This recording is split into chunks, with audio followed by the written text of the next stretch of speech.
Hello students, today I will start Euclid division lemma और Euclid division algorithm. जो आपके real number chapter 1 है, उस रियल नंबर चैप्टर 1 का ये फर्स्ट टॉपिक है Euclid division lemma. Euclid division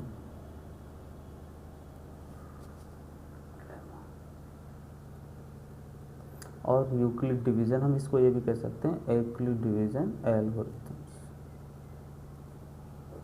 ठीक, तो यूक्लिड डिवीज़न एल्गोरिथम क्या होता है? एक वेल डिफाइंड एल्गोरिथम मतलब क्या होता है? एक वेल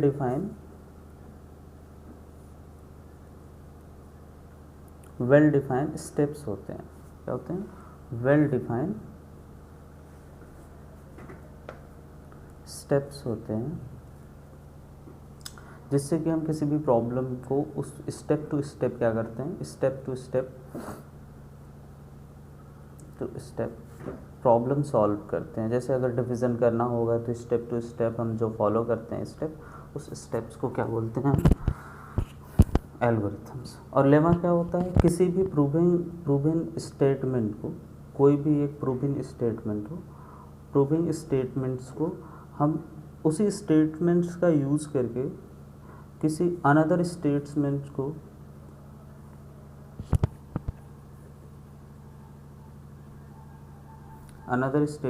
को प्रूव करना, स्टेटमेंट्स को प्रूव करते हैं।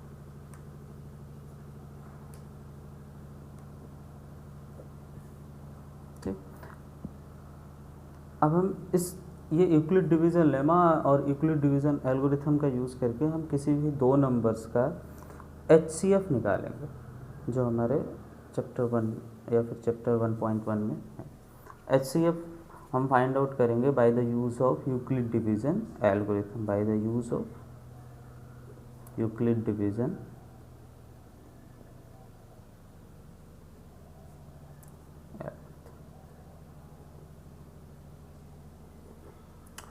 तो इसके 3 स्टेप्स इन्होंने बताए हैं। एक तो लॉन्ग डिवीज़न मेथड, सेकंड इन्होंने बताया है फैक्टराइजेशन मेथड,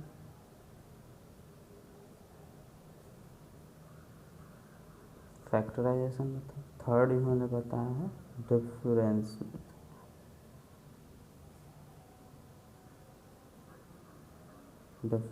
मेथड्स। जैसे अगर हमें फाइंड आउट करना है, मान लीजिए हमें दो नंबर्स दिए हुए हैं 24 और 10, तो अगर हम इसको लॉन्ग डिवीज़न मेथड से प्रूव करना चाहें, लॉन्ग डिवीज़न मेथड से हम इसको करना चाहें, तो लॉन्ग डिवीज़न मेथड से जो हम स्टेप टू स्टेप प्रूव करते आए हैं, जैसे स्टेप टू स्टेप, जैसे हमें 24 और 10 का निकालना है, तो जो बड़ा नंबर होगा उसको अंदर लिखेंगे और छोटा नंबर होगा उसको बाहर लिखेंगे। तो 10 2 ज़ा 20, फिर रिमाइंडर क्या बच गया 4, फिर 4 से किसको डिवाइड करेंगे, फिर ये जो डिविडेंड है इसको डिवाइड करेंगे, 4 2 ज़ा 8, फिर यहाँ पे रिमाइंडर क्या बच गया 2, फिर ये जो नंबर बचा है उसको यहाँ पे लिखेंगे 2 2 ज़ा 4। तो मीन्स जो लास्ट नंबर आ गया और जो लास्ट डिविजिबल है, उस लास्ट डिविजिबल से अगर रिमाइंडर 0 आ गया, अगर रिमाइंडर हमारा 0 आ गया, मीन्स ये 2 जो है वो क्या हो जाएगा? HCF हो जाएगा। ठीक है, तो इन्हीं चीज़ों को अगर हम देखें तो इसको क्या बोलते हैं? डिविजिबल, इसको क्या बोलेंगे? डिविडेंड, और इसको क्या बोलेंगे? रिमाइंडर का क्वोटिएंट। और ये जो हो जाएगा आपका, जो भी होगा नीचे बचेगा वो रिमाइंडर हो जाएगा। ठीक, तो इसका फॉर्मूला हमने पढ़ा ही होगा, dividend is equal to divisible multiply by quotient plus remainder. ठीक है, अगर हम इसको एल्जेब्रिक फॉर्म में लिखना चाहते हैं तो दो हम नंबर मान लेंगे, A और B। अगर हम इसको डिवाइड करने पे हमारा जो क्वोटिएंट आता है इम्पोर्टेंट आ रहा है अगर हमारा क्यू आ रहा है या फिर हम इसको स्मॉल क्यू से अगर डिनोट कर रहे हैं तो डिविडेंड इज इक्वल टू क्या हो जाएगा, B means A upon B के टर्म में अगर हम B into Q plus R, क्या लिख सकते हैं, B into Q plus R. तो यूक्लिड ने ये बताया कि भाई यूक्लिड ने ये बताया कि अगर जो रिमाइंडर है, अगर हम रिमाइंडर, उन्होंने रिमाइंडर पे फोकस करने के लिए बताया कि जो रिमाइंडर है अगर हम उसके बारे में देखें तो जो रिमाइंडर होगा वो क्या होगा, हमेशा 0 से बड़ा होगा, और जिस नंबर से हम उसको डिवाइड कर रहे होंगे, हम यहाँ पे डिवाइड किससे कर रहे हैं, b से कर रहे हैं इस नंबर को, a को, तो जो ये क्या होगा, हमेशा b से स्मॉल होगा, यानी कि b से छोटा होगा, यानी अदरवाइज हम इसको कह सकते हैं जो रिमाइंडर होगा वो लाइज करेगा 0 to b के।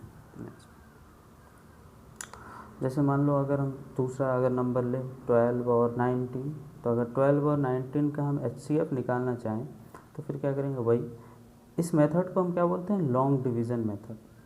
12 7 जा 84 और रिमाइंडर बच गया 6, फिर 6 2 जा 12, मतलब हमारा ये क्या हो गया, HCF आ गया।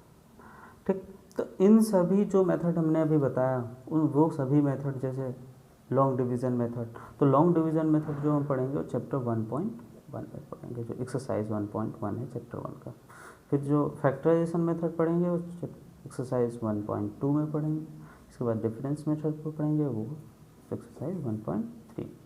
आप वीडियो को पॉज करके फिर इसको लिख के फिर दोबारा आगे वीडियो देखेंगे।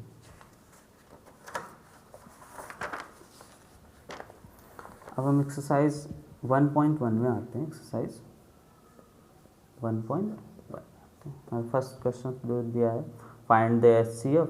आप बुक खोल लेंगे, बुक में देख लेंगे क्वेश्चंस, और इसमें मैं बस केवल ओनली सॉल्यूशन बताऊंगा आपको। जैसे 135 और 225 का हमें क्या निकालना है, HCF निकालना है। क्या निकालना है, HCF निकालना है। तो हम इस वही लॉन्ग डिवीज़न मेथड का यूज़ करेंगे, लॉन्ग डिवीज़न मेथड्स का। लॉन्ग डिवीज़न मेथड से हम क्या करेंगे, जो बड़े नंबर है, तो बड़ा नंबर कौन सा है इसमें, 225, तो बड़े नंबर को हम डिविजर के अंदर लिखेंगे और 135 से क्या करेंगे, डिवाइड करेंगे। तो 135 1 जा 135, रिमाइंडर कितना बचा 90, और फिर इस नंबर को यहाँ पे लिखेंगे 135, 90 1 जा 90, फिर यहाँ बच गया 45, फिर 90 से 45 2 जा 90, यानी कि हमारा क्या आ गया, ये जो लास्ट वाला नंबर बचा जिससे हमारा रिमाइंडर 0 आ गया, वो क्या हो गया, हमारा HCF हो गया। अगर हम इस नंबर को हम कैसे लिखना चाहें, यूक्लिड डिवीज़न लेमा के अंदर लिखना चाहें तो हम इसको कैसे लिख सकते हैं, 2 to 5 हमारा डिविडेंड है, तो dividend 2 to 5 dividend is equal to 135 multiply by 1, 135 multiply by 1 plus remainder कितना बचा था पर 90। फिर आगे नेक्स्ट स्टेप क्या होगा, इसको फर्स्ट स्टेप बोलते हैं, फर्स्ट स्टेप। नेक्स्ट स्टेप क्या होगा, 135 इज इक्वल टू, जो ये नंबर है इसको यहाँ पे 135 इज इक्वल टू, अब देखो यहाँ पे 135 को 90 इंटू 1 प्लस 45, 90 इंटू 1 प्लस 45। अब फिर इस नंबर को यहाँ पे 90 इज इक्वल टू क्या हो जाएगा, 45 इंटू 2 प्लस 0, मीन्स यहाँ पे हमारा रिमाइंडर क्या बच गया, 0 बच गया। मीन्स ये जो लास्ट नंबर है वो क्या होगा हमारा। ओके, नेक्स्ट क्वेश्चन हम देखते हैं।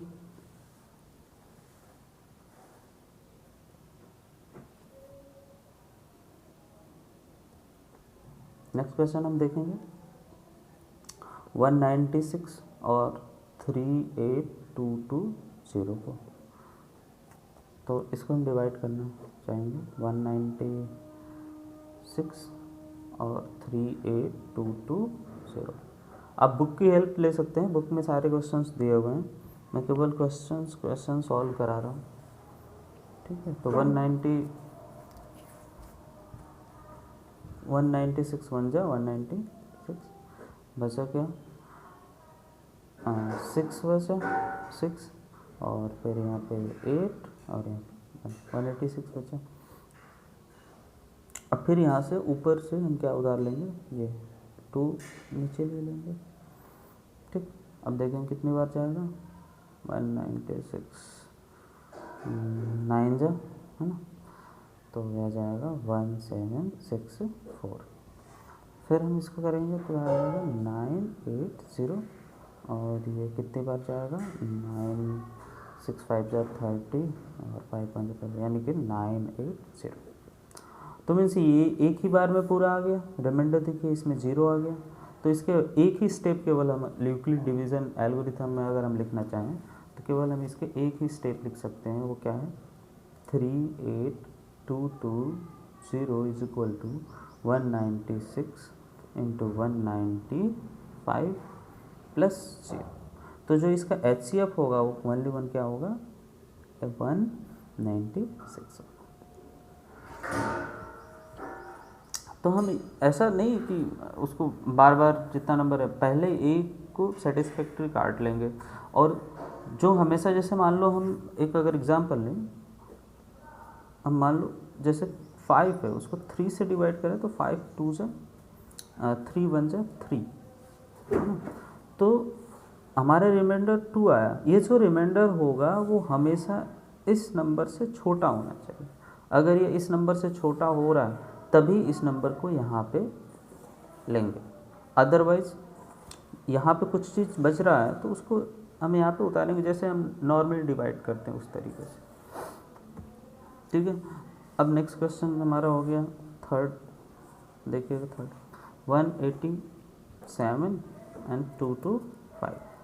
187 और 225 को अगर हम देखें तो भाई सेम प्रोसेस, 225 में 255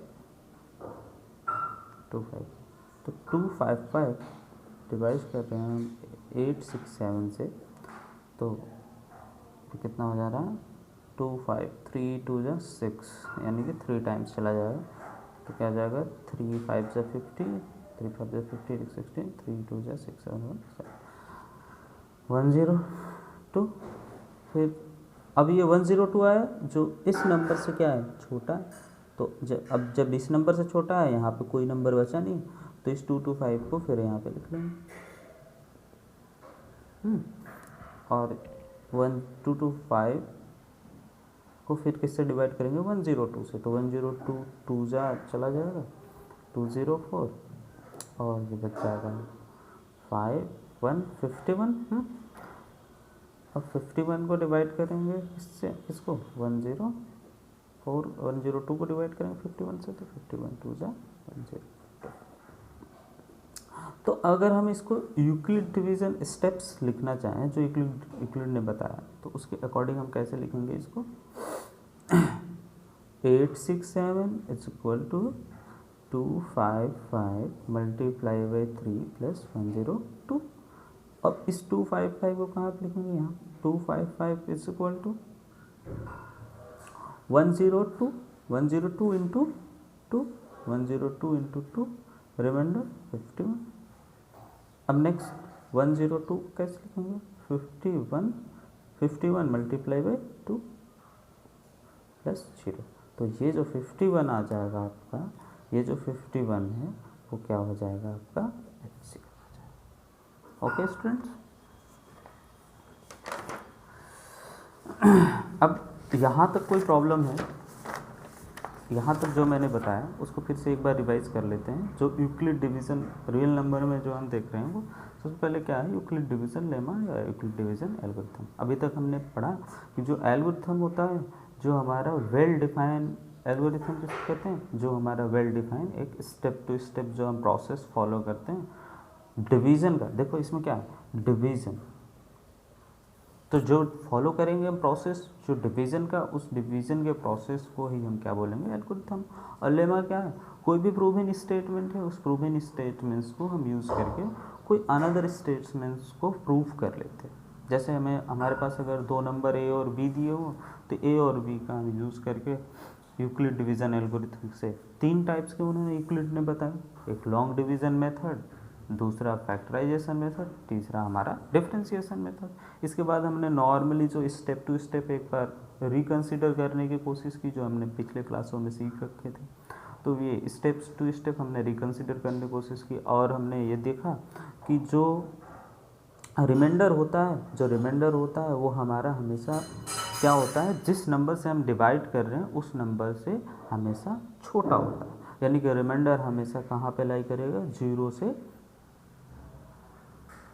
जिस नंबर से डिवाइड कर, जब मान लो 3 से डिवाइड करें तो जो रिमाइंडर हमेशा क्या होगा, 3 से छोटा होगा, 2 होगा, 1 होगा, इस तरीके से रिमाइंडर हो सकते हैं, जैसा हमने अभी अपने स्टेप्स में देखा। और कुछ हमने क्वेश्चंस किए, जैसे एक्सरसाइज 1.1 क्वेश्चंस, एक्सरसाइज 1.1 के तीनों क्वेश्चन नंबर 1 के हमने फर्स्ट, सेकंड और थर्ड क्वेश्चंस किए और उनके ये यूक्लिड डिवीज़न स्टेप्स भी हमने लिखे। तो आपको ये यूक्लिड डिवीज़न स्टेप्स ज़रूर लिखने हैं, यूक्लिड डिवीज़न स्टेप्स जो है ये ज़रूर लिखने हैं, ये भी यूक्लिड डिवीज़न स्टेप्स, तभी आपको नंबर मिलेंगे। नेक्स्ट जो हम आगे देखते हैं वो आगे, अब आगे थोड़ा ध्यान से पढ़िए, समझिएगा कि आगे क्या दिया हुआ है। आगे जो हमारे क्वेश्चंस आ रहे हैं वो क्या है, फर्स्ट क्वेश्चन जो है, फर्स्ट क्वेश्चन क्या कर रहा है, फर्स्ट क्वेश्चन देखिए आपका सेकंड क्वेश्चन, एक्सरसाइज नंबर 1.1 का second question, so that any positive odd integer, क्या बोल रहा है, सो दैट एनी पॉजिटिव कैसा इंटीजर, ऑड इंटीजर। इंटीजर हम किसी भी नंबर को बोल सकते हैं, 1 2 3 4 3p 6q, कुछ भी एक, अगर हम एल्जेब्रिक फॉर्म में मानना चाहते हो तो so that any odd integer in form of 6q plus 1 6 और 6q प्लस 3 और 6q plus 5 is 10 where q is the same. तो ये प्रूव करना है कि ये सारे जो नंबर हैं वो कैसे हैं, हमारे ऑड नंबर्स हैं या फिर ऑड इंटीजर्स हैं, जहाँ पे q क्या है, एक इंटीजर है, q उन्होंने मान रखा है कि पहले से। अगर हम, तो हमने देखा एल्जेब्रिक फॉर्म में कि अगर हम a को अगर b से डिवाइड करते हैं तो हम इसको, इस एक्सप्रेशन को कैसे लिख सकते हैं, अगर हमारा रिमाइंडर क्या हो, r हो, अगर हमारा क्या हो, ये रिमाइंडर क्या हो, r हो, तो हम लिख सकते हैं a is equal to B into Q plus R, जहाँ पर कि r जो होगा वो क्या होगा, 0 से बड़ा होगा और b से, 0 से बड़ा होगा और b से क्या होगा, हमेशा छोटा होगा। तो इन्होंने 3 नंबर्स दिए, कौन कौन से, मान लेते हैं फर्स्ट नंबर अगर हम n मानना चाहें तो n1 इज इक्वल टू क्या है, 6q plus 1, second number n2 is equal to क्या है, 6q प्लस 3 और third n3 is equal to क्या है, 6q प्लस 5। ठीक, तो हम जब प्रूफ कर रहे थे या फिर जब पहले मैंने बताया था कि कोई भी नंबर को डिवाइड करते हैं तो जो डिविजिबल होते हैं वो डिविजिबल को हम क्वोटिएंट पे मल्टीप्लाई करते हैं और रिमाइंडर से क्या करते हैं, ऐड करते हैं। तो अगर हम इन सभी नंबर्स में देखें या फिर इन सभी इंटीजर्स में देखें तो इसमें जो डिविजिबल है वो हमारा क्या है, डिविजिबल जो है वो क्या है, हमारा 6 है। पेशेंस रख के अभी समझते जाएगा बस, ये नहीं।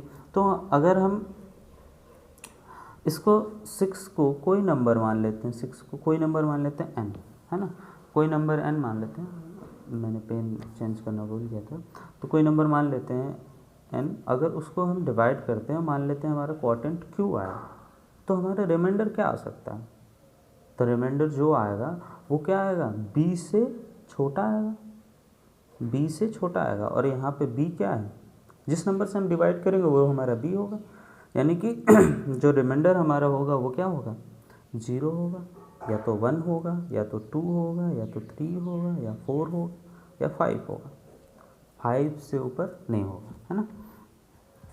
तो हम इसको अगर हम एक यूक्लिड डिवीजन फॉर्म में लिखना चाहे तो क्या लिख सकते हैं, 6q plus 0, 6q plus 1, 6q plus 2, 6q plus 3, 6q plus 4 और 6q प्लस 5, ये लिख सकते हैं।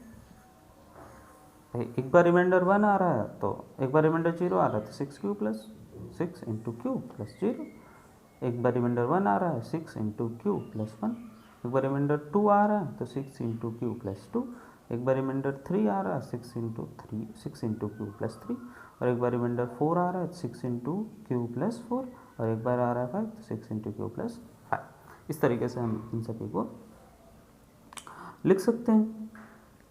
बट अगर इन्होंने क्या है कि so that any positive odd integers, इन सभी में से हमें क्या दिखाना है, पॉजिटिव भी होनी चाहिए, और पॉजिटिव तो इंटीजर्स, पॉजिटिव इंटीजर्स ही हैं सारे, है ना। तो अगर हम इसमें देखना चाहें तो ऑड इंटीजर कौन से होंगे, इवन क्या होता है, इवन क्या होता है, इवन नंबर्स क्या होते हैं या फिर इवन इंटीजर्स जो 2 के मल्टीपल होते हैं, और ऑड क्या होते हैं जो 2 के मल्टीपल नहीं होते। तो अगर हम इसमें देखें तो 6q प्लस 0 को हम क्या लिख सकते हैं, 6q या फिर 2 इंटू 3q लिख सकते हैं नहीं। तो ये क्या है, हमारा एक इवन हो गया, क्योंकि ये क्या है 2 का मल्टीपल है। ठीक, अब अगर हम नेक्स्ट इसको, ये हमारा क्या हो गया, इवन हो गया। अगर हम नेक्स्ट देखें, मान लो सेकेंड वाला 6q प्लस 2, तो 6q प्लस 2 को अगर हम देखें तो क्या होगा, यहाँ से हम 2 कॉमन ले सकते हैं, 3q प्लस 1, तो ये भी हमारा क्या है 2 का मल्टीपल, तो ये क्या हो गया हमारा इवन हो गया। और नेक्स्ट क्या 6q प्लस 4 को देख, तो इसमें से अगर तुम कॉमन ले तो क्या होगा 3q प्लस 2, तो ये भी तो 2 का मल्टीपल है, यानी कि ये तीनों हमारे क्या हो गए, ये और ये और ये तीनों हमारे क्या हो गए, इवन हो गए। यानी कि बाकी बचे जो नंबर हैं वो क्या है हमारे ऑड है ना। जो बाकी बचे नंबर हैं क्या है हमारे ऑड है, तो हम लिखेंगे so that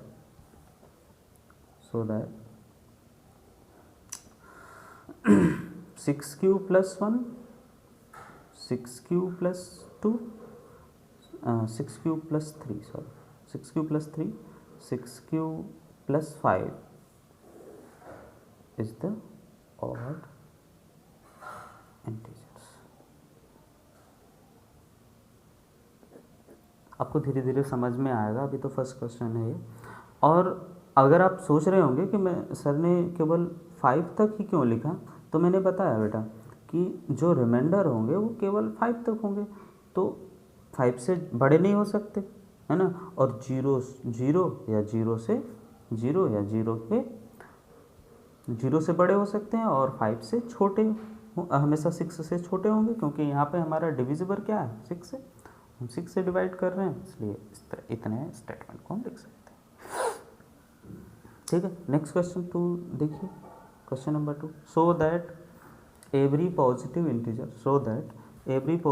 even integer is of the form 2q and they every positive odd integer if the form of 2q plus 1।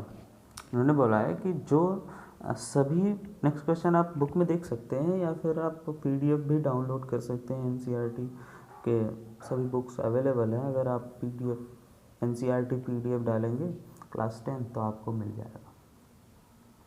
ठीक है, नेक्स्ट क्वेश्चन नंबर 2 क्या कह रहा है, so that every positive even integer, जो पॉजिटिव इवन इंटीजर होगा, जो even integer होगा वो किस फॉर्म में होगा, 2q के फॉर्म में होगा, यानी कि 2 का मल्टीपल होगा। And the every positive odd integer, और जितने भी पॉजिटिव ऑड इंटीजर होंगे वो क्या होंगे 2q प्लस 1 के फॉर्म में होंगे। ये कह रहा प्रूफ करने के लिए। तो हम इस जानते हैं कि ये जो जितने भी ये इंटीजर हैं वो इंटीजर किससे डिवाइड हो रहे हैं, मान लेते हैं कोई एक नंबर है n है, मान लेते हैं, तो ये 2 से अगर हम डिवाइड करेंगे तो हमारे रिमाइंडर क्या बचेंगे, या तो 0 बचेगा या 1 बचेगा। 2 तो बच नहीं सकता क्योंकि हम इसको डिवाइड किससे कर रहे हैं, 2 से ही कर रहे हैं, है ना। और 2 से बड़ा भी नहीं हो सकता क्योंकि जो रिमाइंडर होते हैं वो लाइज करते हैं हमेशा 0 से 2 के बीच में। 2 से बड़े नहीं हो सकते और 2 भी नहीं हो सकते, ठीक है। तो हम इसको कैसे लिख सकते हैं, 2q प्लस 0 और दूसरा 2q प्लस 1, यही तो हम लिख सकते हैं। तो ये जो 2 का मल्टीपल होता है वो क्या होता है हमेशा, ऑलवेज 2 का मल्टीपल जो होता है ऑलवेज इवन होता है। और जब इवन नंबर में 1 जोड़ देंगे, मान लो अगर इसमें जोड़ देंगे तो ये क्या हो जाएगा, ऑलवेज और, है ना। तो हम इसको एक स्टेटमेंट हम लिखेंगे, आप लोग लिखिए, मैं बोल रहा हूँ। इफ़ वी डिवाइड, लिखिए आप लोग, if we divide any expression, then the remainder is always lies between 0 to 1. If we divide any expression, then the remainder is always lies between 0 to 1, means remainder either 1 or 0, and the multiple of 2 is always even integer and other than is always odd integer, ठीक है। तो next question अगर हम देखते हैं, अगर हम एक एग्जांपल उठाते हैं, एग्जांपल आपकी ये बुक का, तो वो क्या कह रहा है, सो that any positive odd integer is of the form 4q plus 1, odd integer जो होगा वो odd integer of the form कैसे होगा, 4q plus 1, 4q plus 3, where q is some integer, where q is some integer। तो इसका हम solution अगर करें, मान लेते हैं कि n कोई क्या है हमारा, एक नंबर है, तो मान लेते हैं n इज इक्वल टू क्या है, 4q प्लस 1। तो इसका रिमाइंडर कहाँ से कहाँ लाई करेगा बेटा, रिमाइंडर जो लाई करेगा या तो 0 होगा या 1 होगा या 2 होगा या 3 होगा, इतना लाई करेगा। तो इस नंबर को हम किससे डिवाइड कर रहे हैं, 4 से डिवाइड कर रहे हैं, है ना। तो इसको हम कैसे लिख सकते हैं, 4q प्लस 0 या फिर 4q plus 1, 4q plus 2, 4q plus 3, 4q plus, अब क्या प्लस, अब बस इतना ही, यहीं तक लिख सकते हैं। तो 4q को हम क्या लिख सकते हैं, 2 इंटू 2q, या फिर अगर हम मान लें कि 2q इज इक्वल टू क्या है, एक m है, क्योंकि एक इंटीजर है तो उसको हम कुछ भी कंसिडर कर सकते हैं, है ना। तो 2m हो गया, तो ये भी क्या है हमारा, एक इवन है, तो ये तो होगा नहीं 4q प्लस 1 वाला, लेकिन ये 4q प्लस 1 है। तो 4q प्लस 1 को हम कैसे लिख सकते हैं, 4q प्लस 1, या फिर हम ऐसे लिख सकते हैं इसको, 2 इंटू 2q प्लस 1, और 2q को हमने क्या मान रखा है, m, तो 2m प्लस 1, तो जो 2m प्लस 1 के फॉर्म में होंगे वो हमेशा क्या होंगे, ऑड होंगे, ठीक। इसी तरह से 4q प्लस 2, तो अगर हम इसका कॉमन लें तो 2q प्लस 1 हो जाएगा, और 2q प्लस 1 यानी कि 2m, और जो 2m के फॉर्म में होगा वो हमेशा क्या होगा, इवन होगा। अब एक बच गया हमारा 4q प्लस 3, तो 4q प्लस 3 में क्या लिख सकते हैं, 2q प्लस 3, यानी कि ये क्या होगा हमारा, 3 ऐड कर दे रहे हैं, यानी कि ये क्या होगा, ऑड होगा। तो कौन कौन से हमें ऑड मिल गए, ऑड वाले हमें कौन कौन से मिल गए, अगर हम देखें तो क्या हो गया हमारा, एक हो गया 4q प्लस 1, 4q प्लस 3, ये दोनों नंबर्स क्या हो गए हमारे ऑड इंटीजर्स।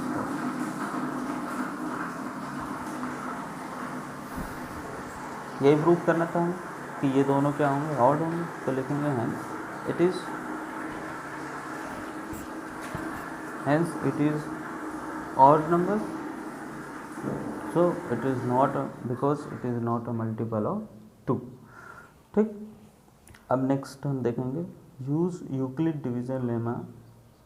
नेक्स्ट उसी का क्वेश्चन है, use Euclid division lemma to show that square of any positive integer is either of the form of 3n और 3। अब इसमें ध्यान देने वाली बात है, कोई भी नंबर क्या कह रहा है, क्वेश्चन में लिख देता हूँ, क्वेश्चन क्या कह रहा है, क्वेश्चन आप देख लीजिए, क्वेश्चन देखिए, use Euclid division, Euclid division लेना to show that the square of, हाँ, और इसमें मैं आर.डी. शर्मा भी आपको करूँगा, है ना, और एनी पॉजिटिव इंटीजर इज इधर ऑफ the form 3m और 3m plus 1, इस form for some integer m, for some integer m कोई इंटीजर। तो अगर हम इसको देखें तो ये जो नंबर्स हैं वो किससे डिवाइड हो रहे हैं, किससे डिवाइड हो रहे हैं, तो किससे डिवाइड हो रहे हैं, मान लो n is equal to 3m, अब दूसरा क्या कर रहा है 3m प्लस 1, है ना, तो ये नंबर कैसे डिवाइड हो रहे हैं, 3 से डिवाइड हो, मान ले कोई नंबर है, तो अगर कोई नंबर है उसको क्वाड्रेंट मान लेते हैं, क्यों है, तो अगर इसको हम डिवाइड करें तो उसके रिमाइंडर क्या क्या आ रहे हैं बेटा, 0 आ रहे होंगे, 1 आ रहे होंगे, 2 आ रहे हैं, बस इतने तो आ रहे होंगे। तो इस फॉर्म को अगर हम लिखना चाहें, मान लेते हैं अगर x इज इक्वल टू, इसको हम मानते हैं 3q प्लस 0, तो मान लो 3q प्लस 1 और 3q प्लस 2, और तो कुछ नहीं लिख सकते। अब ये ध्यान देने वाली बात है कि इन्होंने बोला है इसके स्क्वायर, तो इसको स्क्वायर करो, अब पहला वाला ना, तो अगर हम फर्स्ट वाले को देखें तो X square is equal to क्या हो जाएगा 3q का स्क्वायर, यानी कि 3 × 9 q स्क्वायर, या फिर हम स्क्वायर से लिख सकते हैं 3 × 3q स्क्वायर। तो q अगर हम मान लें एक 3q एक m इंटीजर है, तो हम इसको क्या लिख सकते हैं 3m लिख सकते हैं बेटा। अब इसके स्क्वायर को देखेंगे,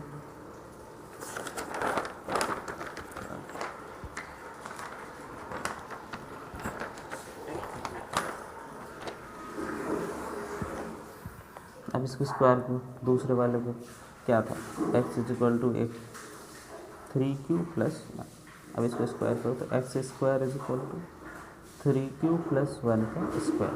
अब यहाँ पे a प्लस बी का होल स्क्वायर की आइडेंटिटी आपको लग जाएगी, a square plus B square plus 2ab, तो यहाँ पे आप उसको यूज़ करो, a यानी कि 3q, तो 3q का स्क्वायर, b यानी कि 1 का स्क्वायर, और 2a यानी कि 3q b, तो 3 3 जा 9q स्क्वायर और 1, और 3 2 जा 6q। अगर हम इसको अच्छे से लिखें 9q स्क्वायर और 6q प्लस 1, तो यहाँ से हम क्या कॉमन ले सकते हैं 3 3 3 जा 9, 3q स्क्वायर और 3 2 जा 6q प्लस 1। अगर हम मान लेते हैं ये क्या है, एक हमारा इंटीजर m, क्योंकि ये कोई एक स्पेसिफिक तो नंबर है नहीं, तो इसको मान लेते हैं। तो ये भी क्या आ गया, 3m+1 का फॉर्म आ गया।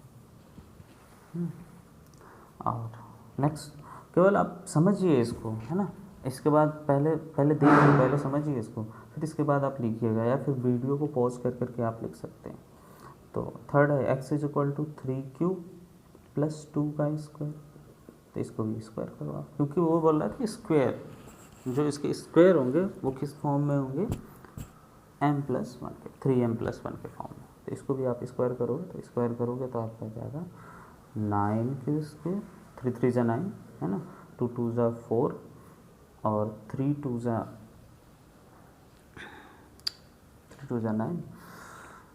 3 2 = 6, 6 2 = 12, है ना, तो 12q। अब इसको एक साथ लिख लेते हैं, 9q², 12q + 4। यहाँ से क्या कॉमन ले सकते हैं बेटा, 3, दोनों में देखो कॉमन आ रहा है, 3 3 = 9, 3q², 3 4 = 12, 4q + 4। तो ये भी तो हमारा एक इंटीजर होगा। यहाँ पे अभी और एक स्टेप होगा,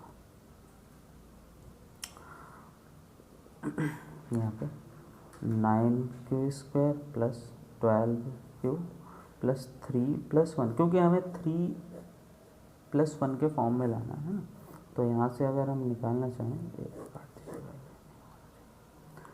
तो 3q², 3 4 और फिर 1 + 1। अब ये कोई हम मान लेंगे कोई एक इंटीजर होगा, तो 3m+1 का फॉर्म आ गया ये भी। यानी कि इससे हम प्रूव कर सकते हैं कि जो इस नंबर्स के स्क्वायर होंगे, पहला हमने क्वेश्चन लिखा था, उस नंबर के जो स्क्वायर होंगे, जो इन्होंने बोला है कि यूक्लिड डिवीज़न लेमा का यूज़ करके हमें ये शो करना है कि जो 3m और 3m+1 के ही फॉर्म में होंगे। तो हमने एक बार और देख लेते हैं इसको, कि 3 से अगर हम डिवाइड करेंगे तो कोई भी मान लेते हैं क्वोटिएंट q बचा, तो जो इसके रिमाइंडर होंगे वो कहाँ से कहाँ तक आएंगे, 0 1 2 3 आएंगे, है ना। इसको आप देख पा रहे हैं, 0 1 2 3 आएंगे। इसके बाद अगर हम उसको स्क्वायर करें, तो स्क्वायर करने के बाद आपने फिर सॉल्व कर लिया। तो आज के लिए बस इतना, आगे हम फिर कल देखेंगे, ठीक है। Okay, thank you.